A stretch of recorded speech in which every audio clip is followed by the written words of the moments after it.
po natin tanggapin ang dugo at laman ng ating Panginoon Yesus.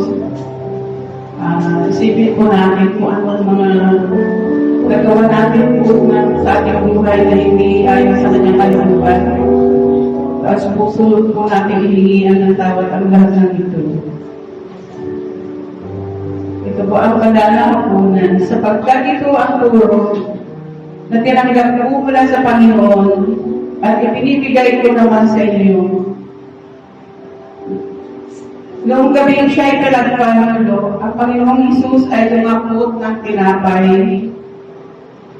Pinagdala-piraso niya ito at nagpasalamat. At sinabi, ito ang aking katawan na inihahandog para sa inyo. Gawin ninyo ito bilang pag-alaala sa akin.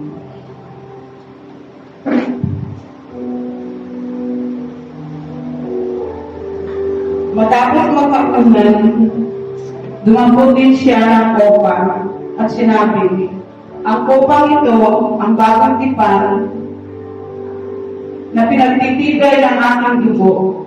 Tuwing iinumin ninyo ito, gawin ninyo ito bilang pag-alaala sa akin.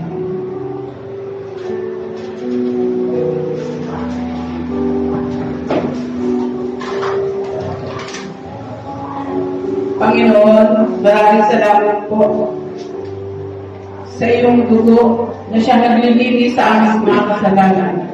Nawa Panginoon, magpatuloy kami sa pagsunod sa iyong kalooban. Amen. Okay po, salamat. So, tuloy po natin para ako sa po.